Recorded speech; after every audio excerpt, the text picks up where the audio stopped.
Bem, a gente falou no bloco anterior sobre a participação do Rio de Janeiro nessa feira internacional, né, na maior feira sobre biotecnologia do mundo. Qual a importância dessa participação? Qual a importância de dar visibilidade a essas ações, principalmente para o fortalecimento do grupo executivo, do GSIV? A visibilidade é fundamental, né? Então, o Rio de Janeiro se coloca como um local para biotecnologia, se apresenta como tal. Nós, inclusive, tivemos um painel lá, nós apresentamos o Estado do Rio. Aliás, foi bastante concorrido, tiveram muitos brasileiros, mas também muitos estrangeiros nesse painel. Então, o Rio se apresenta como um ator importante. Então, empresas importantes multinacionais de outros países vêm procurar o Estado. Nós hoje estamos conversando com 4 grupos estrangeiros com a possibilidade de investir aqui no Rio de Janeiro em plantas, pesquisa e desenvolvimento, incubadoras em biotecnologia. Por outro lado, ter eventos no Rio também é importante, né? Faz parte da estratégia do GSIV. Então, nós tivemos agora recentemente a BioPartner em Latin America, que foi aqui, e a BioConvention, que ocorre nos Estados Unidos, nós convidamos para vir ao Brasil e, obviamente, para vir para o estado do Rio de Janeiro. Então, estamos negociando, vamos ver o que acontece agora no futuro próximo. Essa questão da visibilidade dos profissionais, ela se reflete desde do número de trabalhos científicos que você apresenta, o número de doutores que o Brasil tem na área de biociências. Se você fizer esse cálculo estatístico, você vai ver que a saúde, o grupo de pesquisas na área de saúde é um maior percentual, né? A seguir vem tecnologias, outro em geral, etc, mas a saúde está bem grande, né? O número de trabalhos publicados de doutores envolvidos com essas pesquisas é muito grande. Então, esse olhar para o mercado, esse olhar para você ter um produto a partir da sua pesquisa é muito, vamos dizer assim, no Brasil é pouco visto pelos pesquisadores como uma oportunidade de trabalho dele. Então, essa é um fator, o fator de você empreender, transformar sua pesquisa num produto. O segundo é você saber o tamanho desse mercado. Nós estamos falando aqui de 10, 11 bilhões de negatividade na balança, mas o Ministério da Saúde, por exemplo, ele compra nesses 10, 11 medicamentos biológicos 3 bilhões de reais por ano. Quando a gente está falando de poder de compra, na verdade é porque é possível produzir para o Estado comprar, porque ele vai ser, na verdade, o maior consumidor disso nesse início, né, mais ou menos. O poder de compra na área do Ministério da Saúde é muito grande para medicamentos. E para os medicamentos biológicos é muito grande. Então nós estamos num momento em que o Brasil está tendo que desenvolver isso aqui e tem que criar suas regras.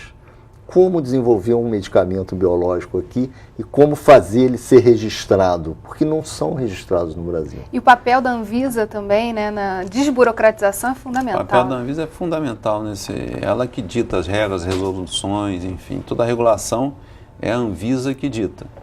Inclusive o GSIV também tem um trabalho na linha de regulação.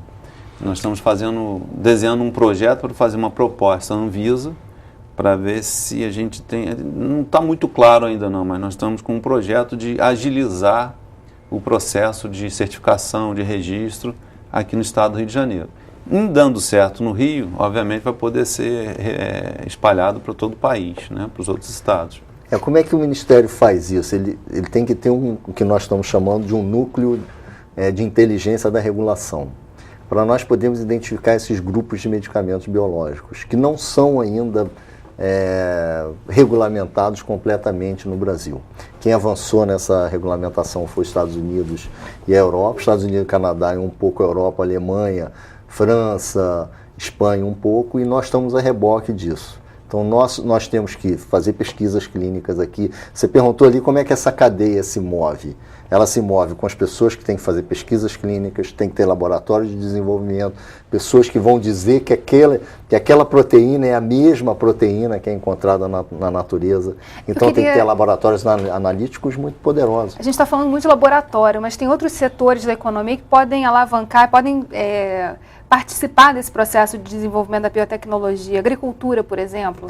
Isso é interessante, porque é um pouco o que os economistas gostam de falar de cadeias de fornecedores ou cadeia de valor. Eu como não sou, eu às vezes fico meio perdido nesse linguajar todo. Mas esses são arranjos produtivos locais, né, onde você teria, para você ter, por exemplo, um ovo onde você faz o cultivo de um vírus. Para esse cultivo virar uma vacina, esse ovo não é feito numa granja qualquer. Essa granja tem que ter determinadas condições estruturais para poder te dar um ovo limpo, que nós chamamos no linguajar aqui entre nós leigos.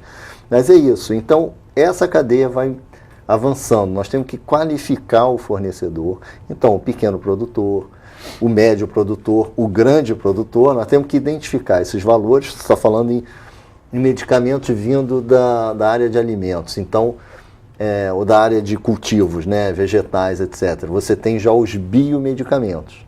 Você usa uma cenoura, um tabaco, uma determinada planta, e hoje é muito usado o tabaco e a soja também. Você faz a transgenia desse alimento, insere nele determinadas orientações genéticas e ele produz proteína. Estou prestando atenção no que você está falando aqui, estou pensando quanto trabalho para a FAPERJ, né? Exatamente. A FAPERJ tem um papel fundamental nesse processo. Fundamental, realmente. A FAPERJ hoje tem recursos, né? Tem um orçamento de 400 milhões ano aproximadamente. E é a intenção do governo apoiar fortemente a biotecnologia. Então, não só de alimentos, não só de saúde humana, mas também biocombustíveis, que é um segmento muito promissor, né? São oportunidades que se abrem, né, com a biotecnologia. Exato. A energia, né, o Rio é a capital da energia.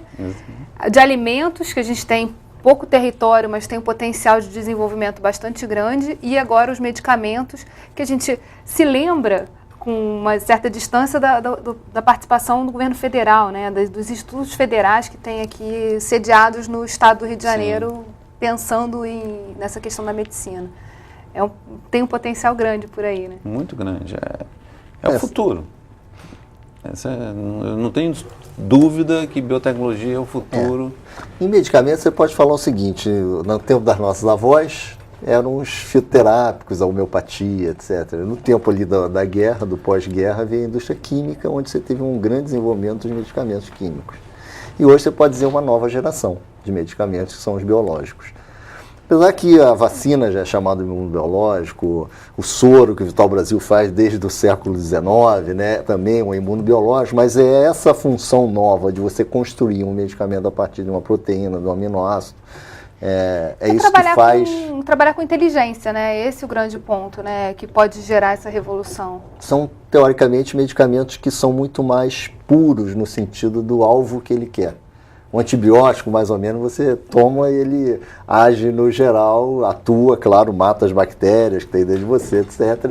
Mas se nós estamos trabalhando, você pensa aí agora na questão do câncer e de algumas doenças autoimunes, os medicamentos eles têm que ser tipo um mísselzinho para atuar num ponto bem focal.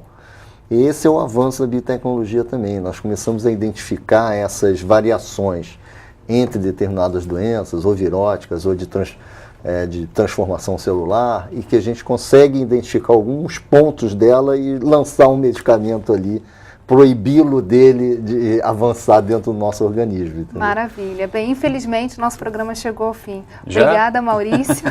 Obrigada, Werneck. Obrigada a você que ficou com a gente até agora. O Rio em Foco é o programa do Fórum Permanente de Desenvolvimento Estratégico do Estado. Para acompanhar os nossos debates, acesse a nossa página na internet ou as nossas redes sociais. Você também pode assistir esse programa no site www.rioemfoco.rj.gov.br e pelo www.tvalerj.tv. TV Alerj, o canal do povo fluminense. Até a próxima.